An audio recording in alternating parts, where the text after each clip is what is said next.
नमस्कार, आप देख रहे हैं अवध एक्सप्रेस भारत में हूं आपके साथ रश्मि।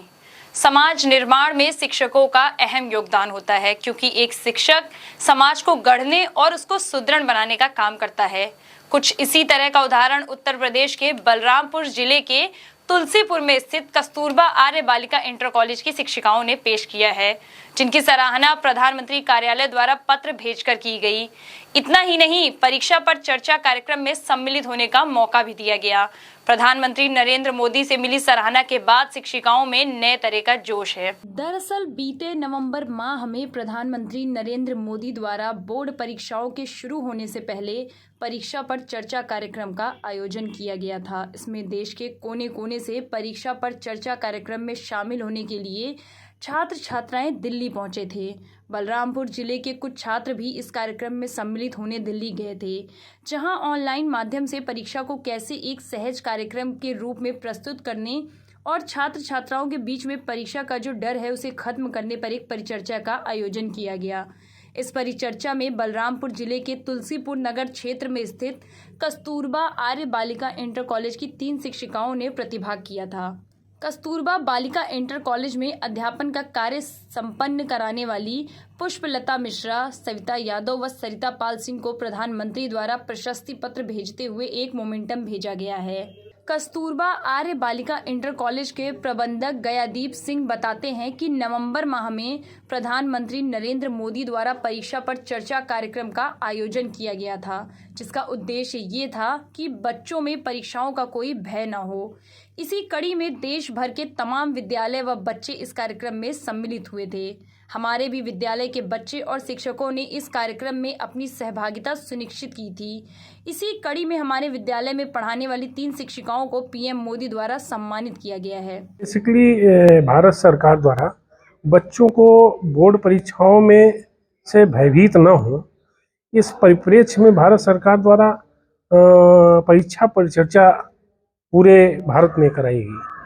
सारे विद्यालय में बच्चों से भी और टीचरों के माध्यम से इस कार्य को कराया गया नवंबर माह 2022 में।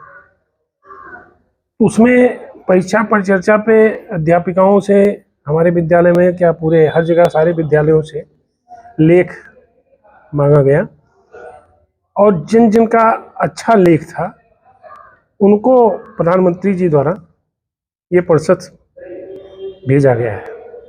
हमारे विद्यालय का सौभाग्य है कि हमारे विद्यालय की 3 अध्यापिकाएं उस पुरस्कार में सेलेक्ट हुई और 3 लोगों को माननीय प्रधानमंत्री जी द्वारा भेजा गया। इससे पूरा विद्यालय बहुत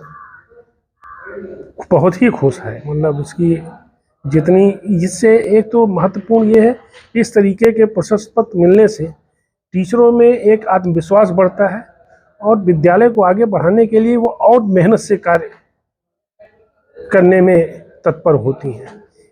बड़ा अच्छा लगा। ये एक प्रोत्साहन समझिए विद्यालय को आगे बढ़ाने के लिए, बच्चों को आगे बढ़ाने के लिए, शिक्षा व्यवस्था को आगे बढ़ाने के लिए ये बहुत अच्छी पहल है जो बहुत ही सराहनीय है। वहीं प्रधानमंत्री नरेंद्र मोदी से सम्मानित होने वाली शिक्षिकाएं बताती हैं कि एक उत्कृष्ट समाज के निर्माण में शिक्षकों का मूल योगदान होता है। बच्चों में परीक्षाओं के लिए भय व्याप्त हो जाता है और वो डिप्रेशन में आ जाते हैं, जिसे कम करने के लिए और उन्हें तैयार करने के लिए हर वर्ष प्रधानमंत्री नरेंद्र मोदी द्वारा परीक्षा पर चर्चा कार्यक्रम का आयोजन किया जाता है। इसी कड़ी में हमने इस परिचर्चा में सहभागिता की थी और हमने लेख लेखन के जरिए बच्चों में जो भय व्याप्त था उस पर अपनी राय व्यक्त की थी। मेन विषय यह था कि बच्चे जो है बहुत हतोत्साहित होते हैं बोर्ड परीक्षा से, तो वो हतोत्साहित ना हो, उनका मनोबल ना गिरे, उनको किस तरह से प्रिपेयर किया जाए परीक्षा के लिए, ये उस पर चर्चा की गई थी। पहले तो उस बात के लिए प्रेरित भी किया और कैसे बोर्ड परीक्षा दिया था या कोई भी परीक्षा किस तरह से संपन्न कराई जाती है या बच्चे कैसे उत्साहित होते हैं परीक्षा के लिए, इससे बच्चे बहुत खुश हुए। हमारे समाज में कला और संस्कृति का बहुत ही बड़ा महत्व है, क्यों कहा गया है कि कला सत्य की अनुकृति है। कला के बिना जीवन अधूरा है। मनुष्य जब से जन्म लेता है तब से मृत्यु के अंत घड़ी तक वो केवल कला ही देखता है। जीवन ही कला है। जो हमें सत्य की एक मतलब पहचान देता है। और मेरा शीर्षक यही था, कला और संस्कृति। मुझे तो सर बहुत अच्छा लगा और मैं अपने आप को बहुत मतलब सौभाग्यशाली समझ रही हूँ कि मेरा लेख प्रधानमंत्री तक पहुँचा और उसका जो है चुनाव हुआ। और आने वाले समय में मैं कोशिश करूँगी कि इस विद्यालय को और अपने जो बच्चों के अंदर एक अलग ऊर्जा और उत्साह देखूँ। ऐसी ही तमाम खबरों को देखने के लिए जुड़े रहे हमारे साथ अवध एक्सप्रेस भारत पर। नमस्कार।